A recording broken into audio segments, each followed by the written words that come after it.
Alhamdulillah wa syukurillah wa la hawla wa la quwwata illa billah. Salatu wassalamu ala rasulillah wa ala alihi wa sahbihi wa mawala. Wa nifidina azani Allah wa iyyakum. Alhamdulillah, puji syukur kehadirat Allah yang masih memberikan nikmat kepada kita sehingga kita bisa bertemu lagi pada kesempatan kali ini.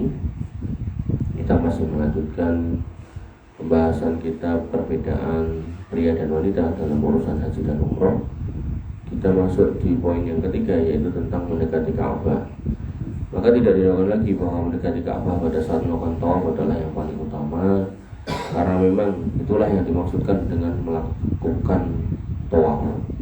Jadi tawaf itu bisa menjauh dari Ka'bah, bisa mendekat, dan makin dekat makin baik ya. Tapi kalau kondisinya sangat crowded, nanti kita dapatkan. Sebagaimana juga mencium Hajar Aswad dan menyentuh rukun Yamani merupakan salah satu sunnah yang dianjurkan dalam melakukan tawaf ya. Jadi kalau bisa sampai menyentuh Hajar Aswad ya.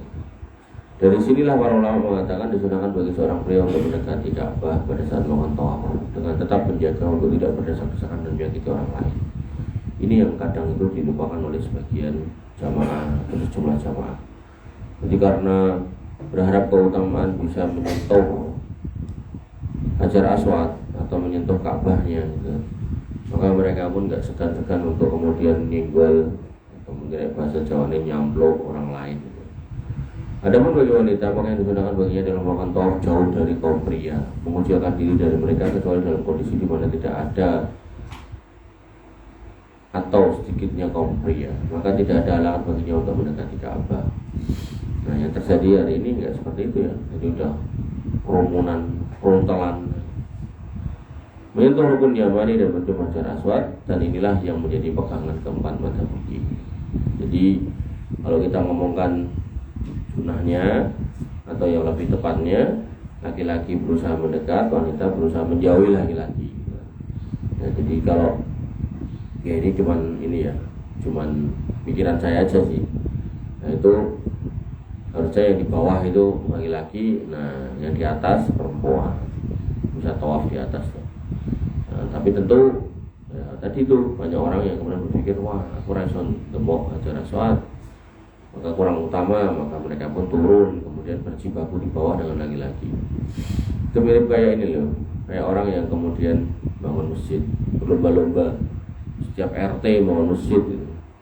Apakah nggak boleh? Prinsipnya boleh, hukum asalnya boleh, tapi dengan syarat sudah didesain atau ada desain kelengkapan untuk memakmurkannya. Tapi kalau cuma lomba membangun masjid tapi habis itu yang adzan yang nggak jelas, imamnya nggak jelas gitu kan, bahkan mungkin sholat rawatib yang nggak jelas, maka hal-hal seperti ini kurang tepat ya. Artinya gini loh mas, kalau kamu nanti satu ketika itu kaya raya gitu kan, terus di kampungmu sudah ada masjid gitu kan, maka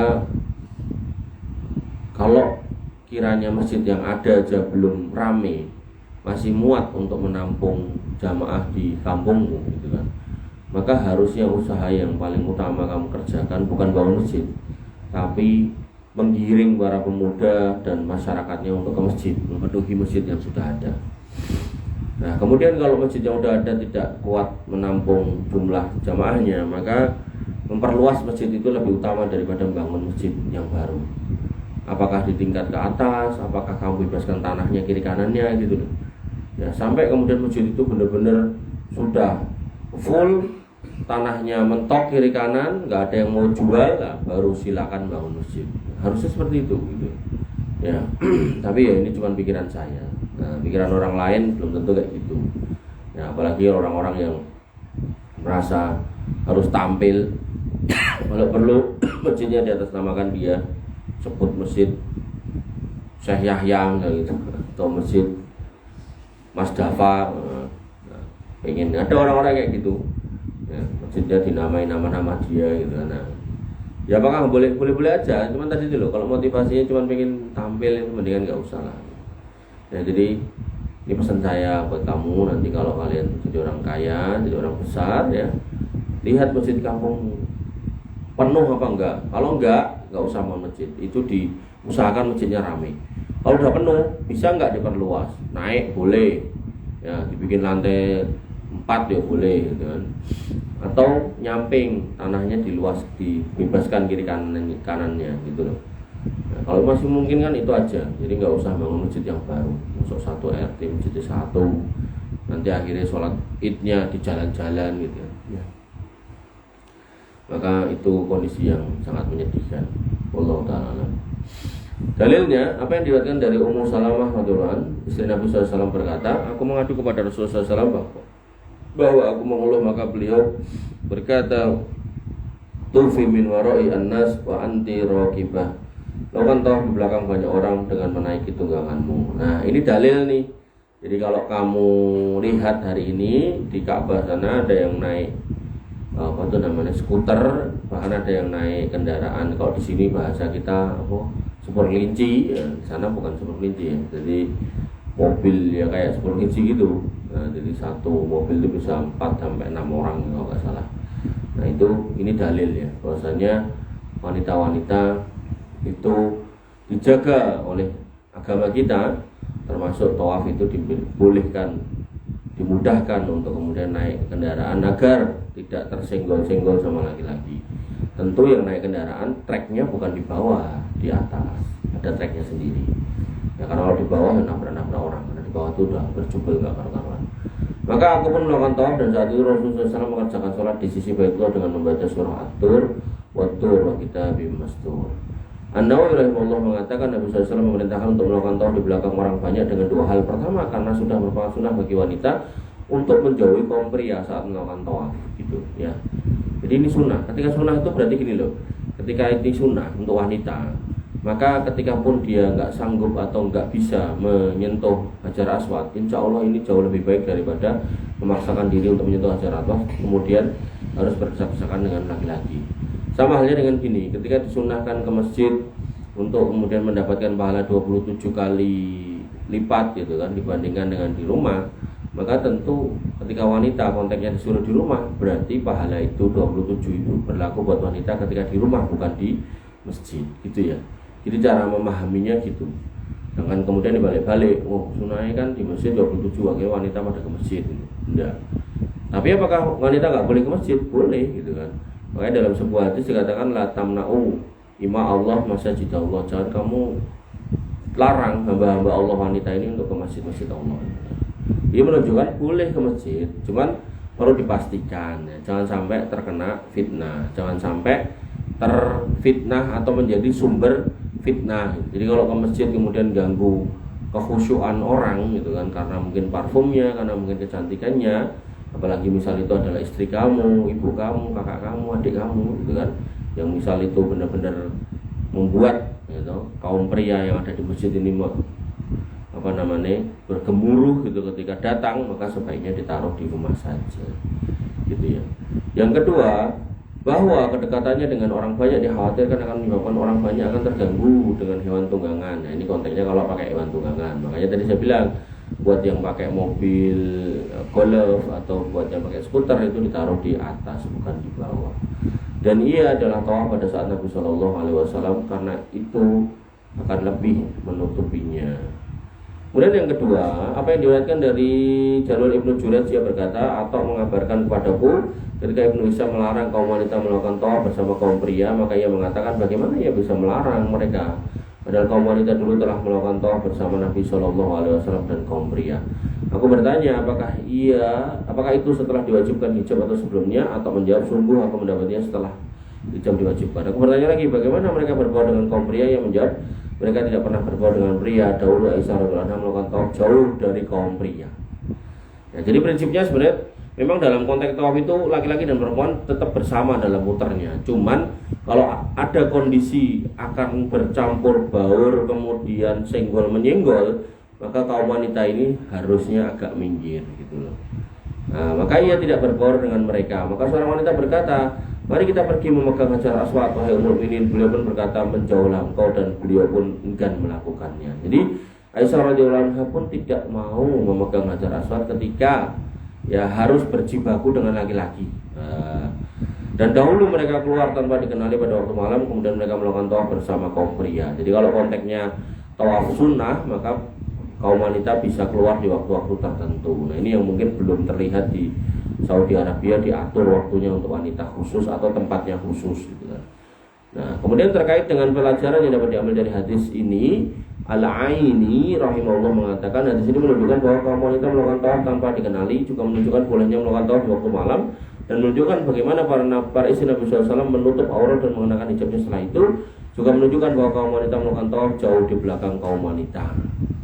Ya, bahkan sekarang tuh parah tuh, sampai ada orang-orang Indonesia tuh yang jadi calo di sana. Ini Indonesia nyalo nih, kono ya nyalo gitu. Jadi sampai dia hajar aswad 500 real. Ngono kuwi wong Indonesia ini yang bayar ya, terus akhirnya dikanti gitu kan. Wong wedok-wedok itu, sekumpulan orang perempuan memotong jalur orang-orang tawaf sampai ke ujung, kemudian megang hajar aswad. Jadi korupsi yang di Indonesia menjadi sesuatu yang biasa itu sampai dibawa ke sana gitu. Dalam konteks untuk menyentuh hajar aswad luar biasa. Jadi saya sarankan ya, kamu kalau ke sana hajar aswad itu disentuh itu hukumnya sunnah, nggak wajib. Dan kalaupun kamu nggak nyentuh juga nggak apa-apa gitu kan, maka jangan pernah sekali-kali kamu bayar orang untuk bisa menyentuh ke sana. Jadi itu juga korupsi. Ar-rasi wal murtasi finnar, yang bayar orang dan yang minta dibayar dalam konteks korupsi, dua-duanya masuk neraka. Hati-hati. Ya apalagi itu tempat suci atau pusatnya kiblat kaum muslimin gitu kan, kita berbuat dosa di sana, luar biasa dosanya kan besar sekali pasti. Ya maka hati-hati, jangan sampai ya toh kamu nggak pernah belajar atau jarang belajar atau nggak ngerti ilmunya, akhirnya merasa itu wajib, nggak sempurna haji umrohmu kalau nggak nyentuh itu, akhirnya piye corone bayar mau duit gitu kan. Nah itu perkara yang salah ya. Jadi nggak seperti itu cara prakteknya. Kalau memang memungkinkan silakan, tapi kalau enggak ya lambaikan tangan. Kalaupun bawa tongkat ya pakai tongkat, dilambaikan itu nggak apa-apa ya. Jadi nggak usah kemudian berusaha menyentuh akhirnya saling menyakiti orang lain, bahkan naudzubillah sampai tadi itu suap menyuap di sana, mengerikan.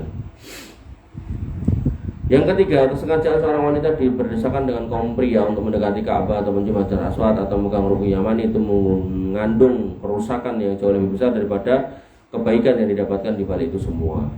Karena itu seorang wanita hendaknya meninggalkan sunnah tersebut karena dikhawatirkan ia akan terjatuh dalam perkara yang haram.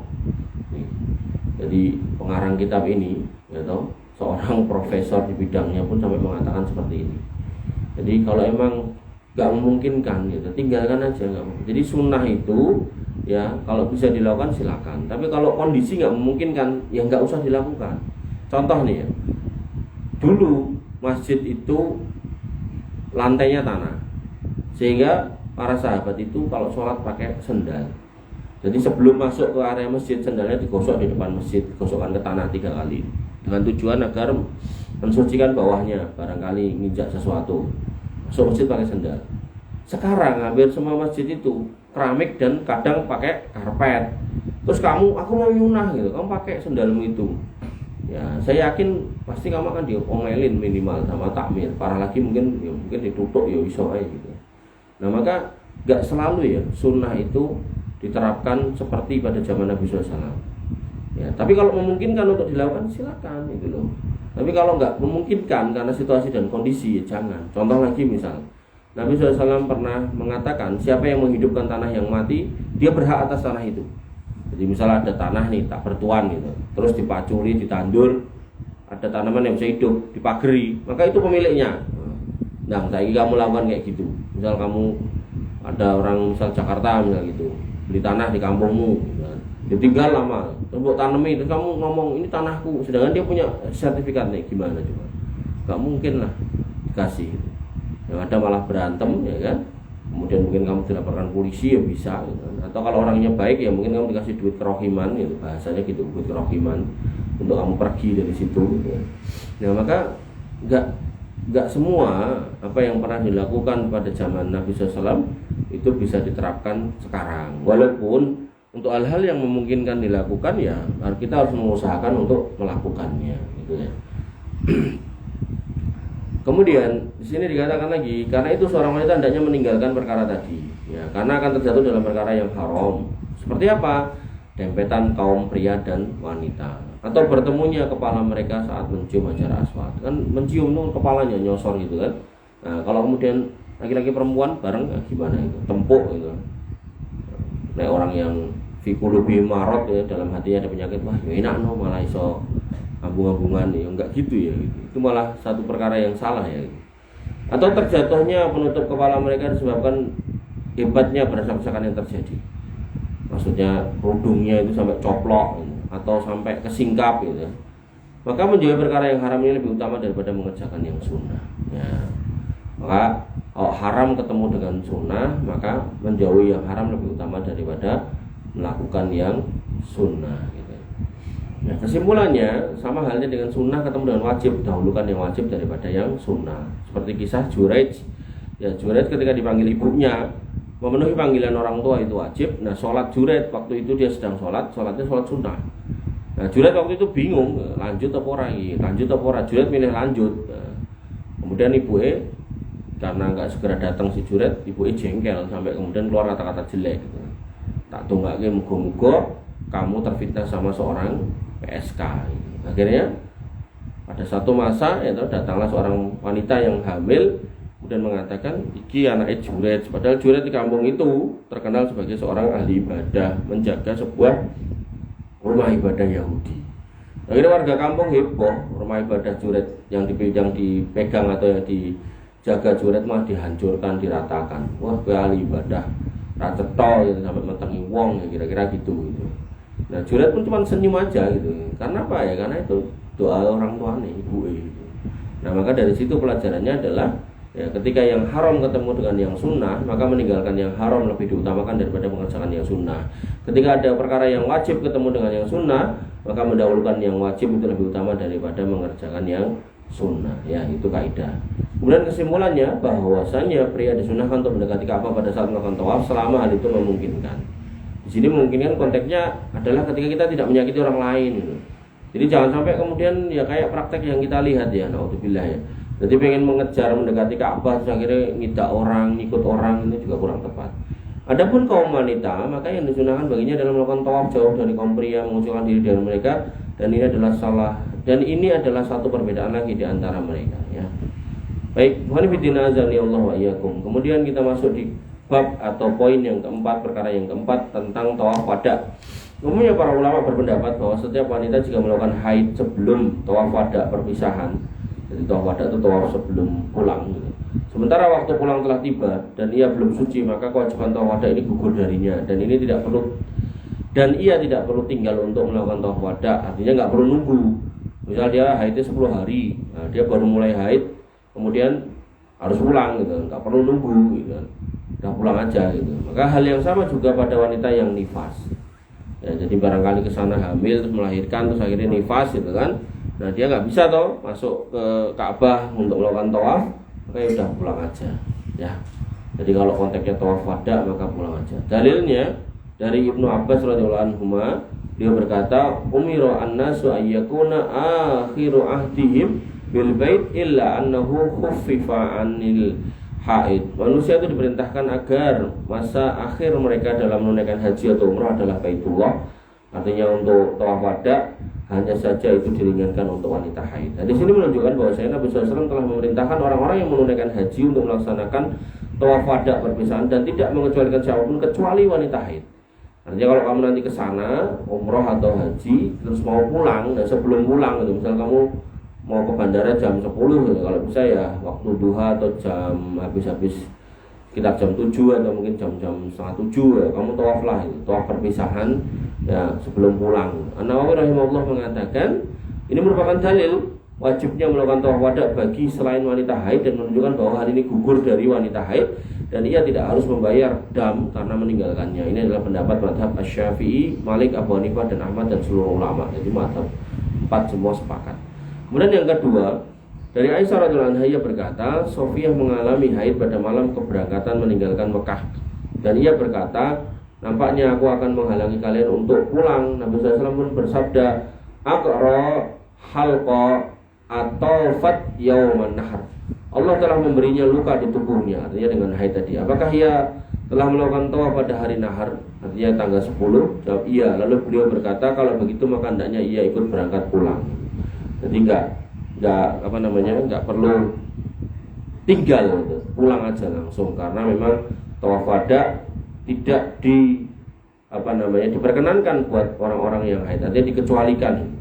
Di sini menunjukkan gugurnya tawaf wada bagi wanita haid dan begitu pula dengan wanita yang nifas. Adapun bagi pria, maka tawaf wada merupakan kewajiban baginya. Jadi orang-orang yang haji wajib melakukan tawaf wada.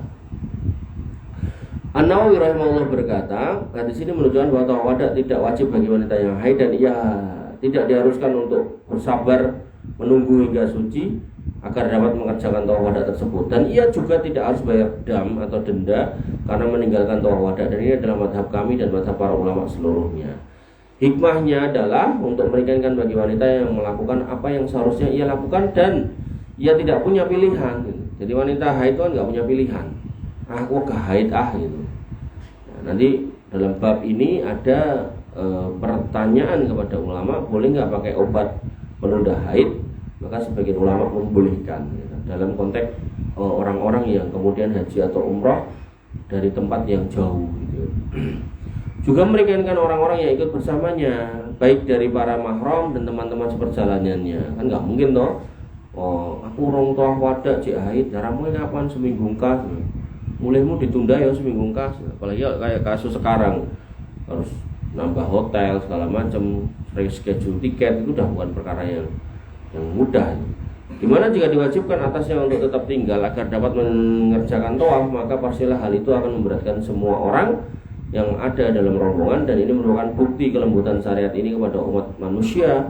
Bagaimana tidak, ia berasal dari sisi Sang Maha Lembut dan Maha Mengetahui, yaitu Allah Subhanahu wa taala.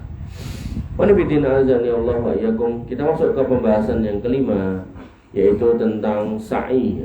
Pertama, tentang naik sofa dan marwah. Maka tidak ada perbedaan pendapat di kalangan para ulama bahwa pria disunahkan untuk naik ke sofa pada waktu mulai sa'i hingga ia dapat melihat Baitullah. Ya. Jadi naik ke sofa yang pertama kali, kemudian melihat Baitullah, kemudian berdoa dan bertahlil sesuai yang diriwayatkan dari Rasulullah SAW. Kemudian di marwah ia juga melakukan hal yang sama sebagaimana dilakukan di sofa. Demikianlah seterusnya hingga selesai mengerjakan sa'i. Begitu pula tidak ada perbedaan pendapat di antara mereka bahwa seorang wanita tidak naik ke sofa dan marwah ketika ada banyak kaum pria di sana. Ia cukup berdiri di bawah, bagian bawah, tanpa perlu naik ke atas. Jadi itu bukit kecil gitu, ya bawahnya udah dikeramik, udah rapi, cuman bukitnya masih dipertahankan. Nah, sebagian orang naik ke atas, nah maka wanita ini nggak usah ke atas. Tapi ya namanya orang Indonesia ya tetap pengen naik gitu. Dalil-dalilnya, adapun dalil disunahkannya naik ke sofa dan marwah bagi pria adalah yang diriwayatkan dari Jabir radhiyallahu anhu dalam hadis yang dipanjang. Di dalamnya Nabi SAW bersabda, mulai dari sofa kemudian naik ke atasnya hingga beliau melihat Baitullah, lalu beliau menghadap ke arah kiblat, kemudian mentauhidkan dan membesarkan nama Allah, la ilaha illallah wallahu akbar. Kemudian beliau turun menuju marwah hingga kedua kaki beliau meluncur turun di perut lembah, kemudian berlari kecil sampai kedua kakinya berjalan naik. Beliau pun berjalan hingga tiba di marwah. Maka di atas marwah beliau melakukan hal yang sama dilakukan di atas sofa dan seterusnya. Adapun dalil tidak disunahkan wanita untuk naik ke atas bukit tersebut adalah sebagaimana dalil berikut. Yang pertama, wanita tidak naik ke sofa dan marwah agar tidak berdesakan dengan kaum pria, dan ini lebih menjaga hijab atau aurat mereka. Ibnu Qudamah rahimahullah berkata, ya. Sementara di dalam Al-Muwaddawanah disebutkan jika tempat sa'i itu sepi atau orang-orang yang melakukan sa'i itu sedikit, maka disunahkan bagi wanita untuk naik ke sofa dan marwah. Kemudian yang kedua, bahwa yang disyariatkan bagi kaum wanita adalah menjauhi pria, dan dalam naik sofa dan marwah keharusan menjauhi pria untuk wanita dikiaskan dalam urusan tawaf dan sholat. Kemudian yang kedua terkait sa'i, berlari kecil di antara dua tanda. Pertama, hukum berlari kecil di antara dua tanda bagi pria. Maka tidak ada perbedaan pendapat di kalangan para ulama bahwa pria disunahkan untuk bercepat-cepat, jalan cepat di antara dua tanda hijau pada setiap putaran sa'i, di mana di situ ia berjalan dengan sangat cepat. Jadi jalan pelan, kemudian nanti ada tanda hijau cepat. Nah, balik lagi gitu, kemudian jalan pelan sampai tanda hijau cepat dan seterusnya.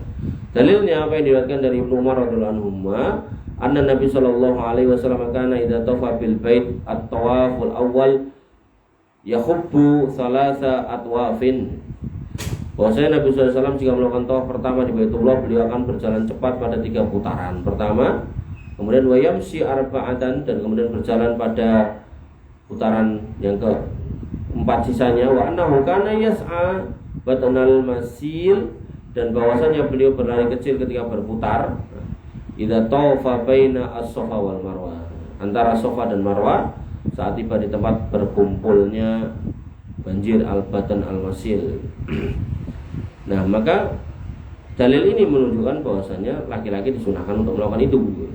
Kemudian yang kedua, hadis Jabir radhiyallahu anhu yang panjang yang telah disebutkan sebelumnya, di mana disebutkan kemudian beliau turun menuju Marwah hingga kedua kaki beliau meluncur turun di perut lembah. Beliau pun berlari kecil sampai ketika kedua kaki berjalan naik, beliau pun berjalan hingga tiba di Marwah.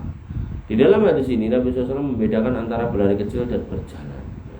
Ini menunjukkan ada prosesi lari kecil. Nah, zaman dulu nggak ada lampunya, gitu. Nah, tapi sekarang ada lampunya. Dan yang kedua, hukum berlari kecil di antara 2 tanda bagi wanita. Wanita tidak disyariatkan untuk berlari kecil di antara 2 tanda. Yang disyariatkan baginya adalah berjalan biasa ketika melakukan sa'i tanpa tergesa-gesa, dan ini menjadi ijma' para ulama. Dalilnya apa yang diriwayatkan oleh Ibnu Umar radhiyallahu anhu, bahwasanya ia berkata, laisa 'alan nisa romalun bil bait wala baina safa wal marwah. Wanita tidak wajib berjalan dengan cepat saat tawaf, dan tidak pula melakukan sa'i, dan tidak pula saat melakukan sa'i antara Safa dan Marwah. Ini menunjukkan bahwa jalan cepat di antara 2 tanda yang ada di tempat sa'i hanya dikhususkan bagi pria, bukan wanita. An-Nawawi rahimahullah mengatakan, dan para ulama telah sepakat bahwa berlari-lari kecil tidak disyariatkan bagi kaum wanita, sebagaimana juga disyariatkan bagi mereka untuk berlari kecil di antara Safa dan Marwah. Baik, kita masuk di pembahasan yang ke-6, mencukur habis dan memotong pendek. Pertama, tahallul dengan mencukur habis dan memotong pendek bagi pria yang berikhram. Botak, gimana? Tidak ada perbedaan pendapat di kalangan para ulama bahwa pria dapat memilih antara botak atau memotong pendek rambutnya pada saat tahallul, atau yaitu selesai atau lepas dari ikhram, baik saat haji maupun umroh. Mana saja yang ia lakukan maka itu boleh, meskipun mencukur habis rambutnya itu yang paling utama. Ya, jadi kalau di sana itu yang botak itu yang utama, tapi kalau nggak mau botak ya dicukur pendek ya nggak apa-apa. Dalilnya apa yang diriwayatkan oleh Anas bin Malik radhiyallahu an, anna Rasulullah sallallahu alaihi wasallam ata Mina fa ata al-jamrata faromaha thumma ata manzilahu bi Mina wa nahara thumma qala lil halaqi khud wa asyara ila janibihi al-ayman thumma al-aysar thumma ja'ala yu'tihin nas. Bahwasanya Nabi SAW mendatangi Mina, lalu beliau mendatangi tempat lempar jumrah, kemudian beliau melemparnya, lalu beliau mendatangi tempat tinggalnya di Mina dan menyembelih, kemudian beliau berkata kepada tukang cukur al-halaq, ambillah atau cukurlah, dan beliau kemudian menunjuk ke bagian kanan kepala, kemudian kiri, kemudian beliau memberikan rambutnya kepada orang-orang. Jadi di sini sunahnya cukur dimulai dari kanan ya. Jadi kalau kamu jadi tukang cukur, cukur tuh kanan dulu baru kiri, atau kalau kamu sedang dicukur, ngomong tukang cukur kanan saya lagi kiri. Kemudian termasuk dalil di sini adalah apa? Yaitu boleh bertabaruk dengan zat Nabi SAW, tapi yang asli rambut Nabi SAW yang beneran gitu. Sekarang ada orang ngeklaim megang rambut Nabi, tapi begitu rambutnya itu bentuknya diwel-wel kayak gelungan, begitu digelar panjangnya lebih dari 1 meter. Itu saya meyakini itu nggak tahu rambutnya siapa gitu. Nggak benar, karena Nabi SAW itu melarang laki-laki gondrong lebih dari bahu. Masa rambut Nabi sepanjang itu? Nah, maka kalau kamu lihat di sini ya, maka rambutnya dibagikan atau diberikan kepada orang-orang. Nah, di sini menunjukkan disyaratkannya mencukur habis bagi pria, di mana Nabi SAW melakukannya di dalam haji beliau. Kemudian yang kedua, apa yang diriwayatkan dari Ibnu Umar radhiyallahu anhu, ia berkata, qala Nabi sallallahu alaihi wasallam wa ta'ifatun min ashabi wa qassara ba'dhum. Nabi SAW mencukur habis rambutnya bersama kelompok sahabatnya, dan sebagian yang lain memotong pendek rambutnya. Ini juga menjadi dalil rambut Nabi itu pendek ya, karena Nabi kalau haji atau umroh itu dipotong habis. Padahal wong-wong sing rambutnya dawa semeter lebih itu bisa bertahun-tahun dia punya rambut itu. Tanya aja coba yang punya rambut sampai bokong-bokong itu, udah berapa tahun Om gitu, rambutmu supaya ngono kuwi. Nah, di sini menunjukkan disyariatkannya mencukur pendek ya, karena beberapa sahabat Nabi SAW melakukan di hadapan Nabi SAW. Kemudian yang ketiga, apa yang diriwayatkan dari Abdullah bin Umar radhiyallahu anhu bahwa Nabi SAW mengatakan Allahummarham al-mukhallikin, ya Allah rahmatilah orang-orang yang mencukur habis rambutnya. Kemudian para sahabat berkata, dan orang-orang yang motong pendek gimana wahai Rasul? Beliau pun mengatakan Allahummarham al-muhallikin, ya Allah rahmatilah orang-orang yang mencukur habis rambutnya. Kemudian para sahabat berkata, dan orang yang motong pendek gimana wahai Rasul? Beliau pun sabda, dan juga orang yang motong pendek rambutnya. Jadi dua kali ya toh Nabi mendoakan kerahmatan buat orang yang botak habis, dan kemudian satu kali beliau mendoakan kerahmatan buat orang yang motong pendek. Kedua, perkara kedua, tahallul untuk wanita. Gimana? Seorang wanita yang berihram berbeda dengan pria yang berihram pada saat tahallul dari ihramnya, karena tidak disyariatkan baginya untuk mencukur habis rambutnya, dan ia diwajibkan memotong pendek saja berdasarkan ijma para ulama.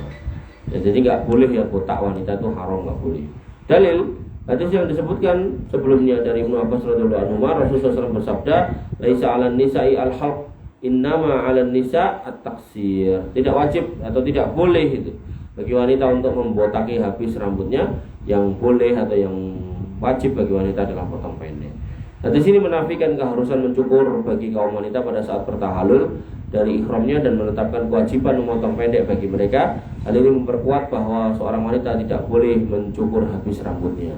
At-Tirmidzi rahimahullah mengatakan, dan inilah yang dinamalkan oleh para ulama. Mereka tidak memandang adanya kewajiban mencukur habis bagi kaum wanita, dan mereka berpandangan bahwa yang menjadi kewajiban mereka adalah memotong pendek rambutnya. Mencukur habis rambut wanita sendiri mengandung beberapa kerusakan, antara lain adalah sejenis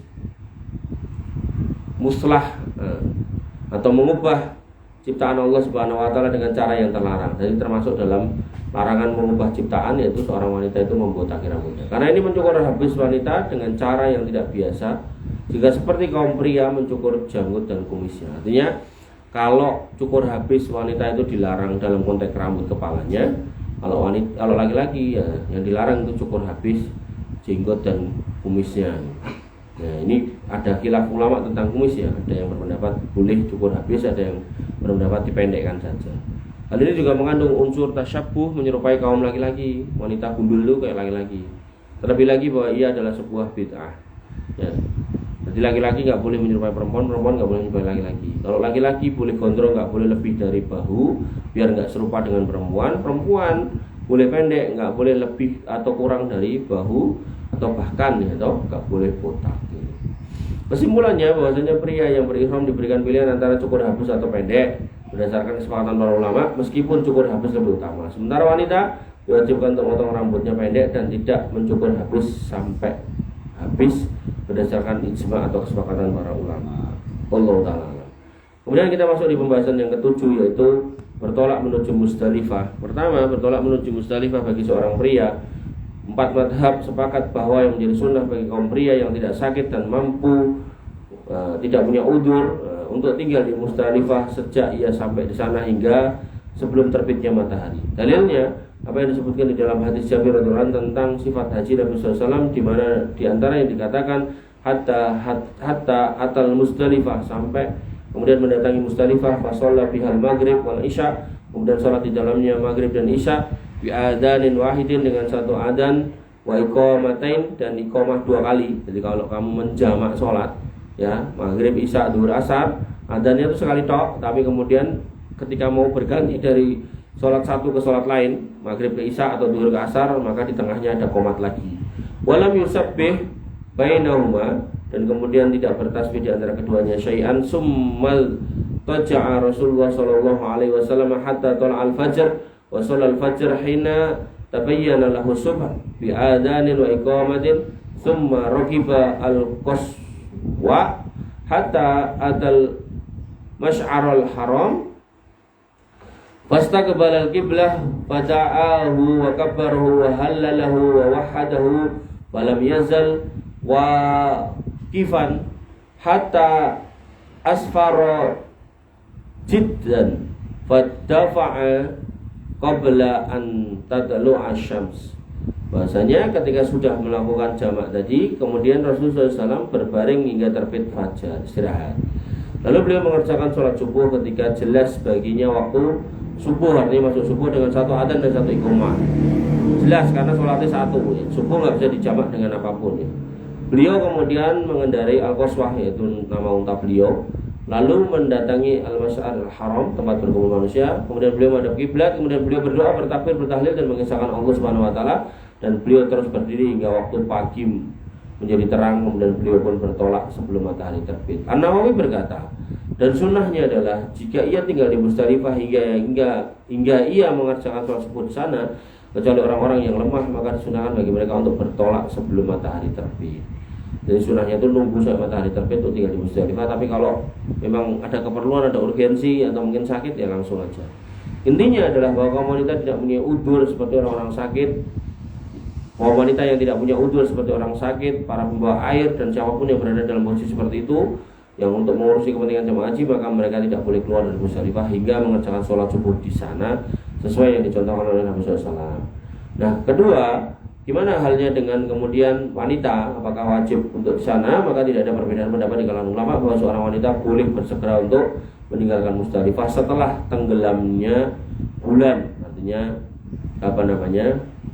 dalam posisi pagi, meskipun ia tidak sakit dan memiliki penyakit, agar ia dapat berjalan menuju Mina dan melontar jumrah Aqabah tanpa harus berdesakan dengan kaum wanita.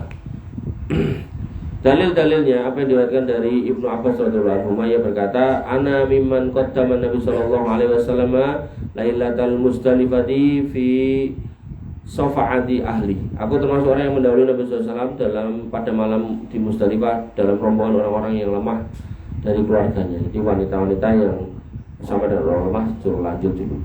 Ibnu Qudamah rahimahullah mengatakan, dan tidak mengapa jika mendahulukan orang-orang lemah dan kaum wanita, dan kami tidak mengetahui ada seorang ulama pun yang menyelisih hal ini, dan juga karena ini mengandung keringanan bagi mereka dan mencegah payahnya berdasarkan dari mereka serta meneladani perbuatan Nabi SAW.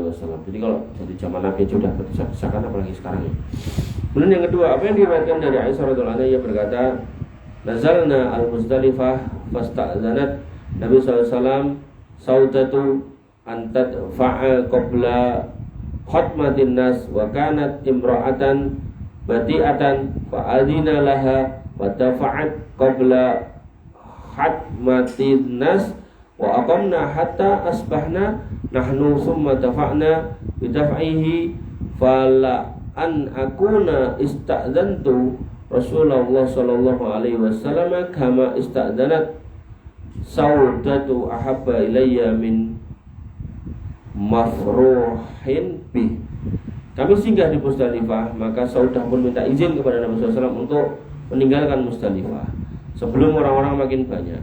Dan ia adalah seorang wanita yang lamban, maka Nabi SAW mengizinkan. Dan ini ada unsur kelemahan ya, karena nanti kalau bareng mesti ketinggal, maka berangkat dulu. Nah, kemudian maka Nabi SAW mengizinkan, ia pun berangkat sebelum orang-orang semakin banyak. Sementara kami tetap tinggal hingga tiba waktu subuh. Kemudian kami pun berangkat dengan berangkatnya beliau. Sungguh andai aku minta izin kepada Rasulullah SAW, bagaimana Saudah telah minta izin, maka itu lebih aku senangi dari sesuatu yang digembirakan. Kedua, di sini menunjukkan bahwa seorang wanita dibolehkan untuk mendahului kaum pria bergerak meninggalkan Muzdalifah, dan itu sesuai dengan tujuan-tujuan dasar syariat dalam menjaga, memelihara kaum wanita serta menjauhkannya dari kerumunan para laki-laki yang berdesakan. Berdasarkan penjelasan terdahulu, kita dapat mencermati semangat Islam untuk selalu memberikan keringanan pada wanita dalam hukum syariat. Ini sudah saya sampaikan di awal kajian kita ya. Jadi ketika wanita itu dikasih syariat gini-gini, bukan berarti itu membatasi, tapi lebih kepada agar menjaga wanita ini agar tidak kemudian terjebak dalam fitnah dengan laki-laki. Kemudian untuk menjaga tabiat penciptaannya serta kelemahan yang telah difitrahkan kepada wanita. Demikian pula semangatnya untuk menjaga dan menjauhkannya dari kerumunan para pria. Dan bertitik tolak dari ini semua, kita tidak pernah menemukan adanya perbedaan pendapat di kalangan para ulama terkait bolehnya wanita bersegera dalam bergerak meninggalkan Muzdalifah setelah terbenamnya bulan, meskipun ia tidak termasuk orang yang sakit atau memiliki halangan, agar ia dapat berjalan menuju Mina dan membar jumrah Aqabah tanpa harus berdesakan dengan pria. Wallahu ta'ala alam. Hadal kitab mansurun fi Sabakah Al-Lukah. Di kitab ini disebarkan oleh atau berada, tersebar, terletak ada di ini website alukah.net. Nah, silakan kalau yang mau download. Baik, ikhwani fillah azani Allah wa iyyakum. Alhamdulillah kita sudah menyelesaikan satu kitab lagi, dan tentu kita memuji Allah Subhanahu wa taala atas semua karunia-Nya, semua taufiknya sehingga kita bisa menyelesaikan kitab ini. Kita akhiri layarnya, kemudian kita masuk ke sesi tanya jawab. Silakan jika ada pertanyaan silakan dituliskan ke kolom chat. Pertanyaan yang pertama, izin tanya, jika ada kasus suami istri sudah mendaftar haji 2 tahun lalu, kemudian dalam masa tunggunya yang masih sekitar 10 tahun lagi, itu pasangan tersebut bercerai, misalkan nomor porsi haji dilempahkan kepada anaknya, ya nggak usah lah, karena masih hidup kan. Jadi haji itu kan kewajiban masing-masing ya. Jadi ketika bercerai itu, cerai di sini misal cerai hidup ya nggak usah dilimpahkan, berangkat aja tapi sendiri-sendiri, artinya nggak usah berpegangan tangan kayak sebelum bercerai, nggak usah kemudian barengan kayak sebelum bercerai gitu kan. Jadi udah sendiri-sendiri hidupnya gitu. Tapi kalau konteksnya ini cerainya cerai meninggal, artinya salah satu atau salah duanya meninggal, ya tentu diberikan atau dilimpahkan kepada anaknya itu lebih baik ya daripada diminta uang. Wallahu ta'ala. Kemudian pertanyaan selanjutnya, bagaimana jika seorang yang baik sering berbuat atau membuat suatu amalan yang dapat memperindah keimanannya? Bagaimana jika seorang yang baik sering berbuat atau membuat suatu amalan yang dapat memperindah keimanannya? Hanya saja ada satu rukun Islam yang masih belum dipenuhi sampai akhir hayatnya, yaitu haji, karena keterbatasan biaya. Apakah orang tersebut membawa rumah keimanan yang tidak sempurna di hadapan Allah Subhanahu wa taala? Baik. Ada sebuah hadis yang menarik ya, yaitu tentang kisah sahabat-sahabat yang mulia yang tidak bisa menyertai dalam peperangan Nabi SAW. Nabi mengatakan, ketika kalian melewati lembah, ketika kalian menyusuri jalan-jalan, maka ada orang-orang yang menyertai kalian dalam pahala, yaitu mereka yang ada udzur, sakit dan seterusnya sehingga tidak bisa bersama dengan kita. Nah, dalam konteks haji di situ ada kata-kata istitoah, man istata'a ilaihi sabila. Nah, istitoah ini terkait dengan materi tentunya yang pertama. Kemudian istitoah yang kedua terkait dengan ilmu. Khusus wanita, istitoah berikutnya yang ketiga terkait dengan mahram.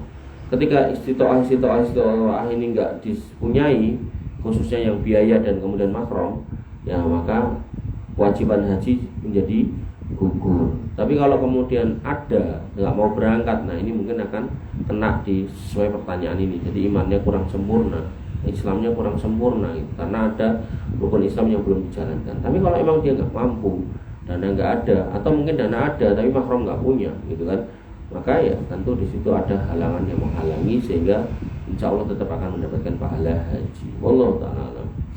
Kemudian pertanyaan selanjutnya, Assalamualaikum warahmatullahi wabarakatuh. Waalaikumsalam warahmatullahi wabarakatuh. Untuk haji tamattu, jika sebelum berangkat ke Mekah sudah haid dan dipastikan akan bersih haid setelah bermukim 5 hari di Mekah, apakah dibolehkan mengambil mikot umroh di Tanim atau Ji'ronah dengan asumsi sudah bermukim lebih dari 3 hari? Terima kasih atas penjelasannya.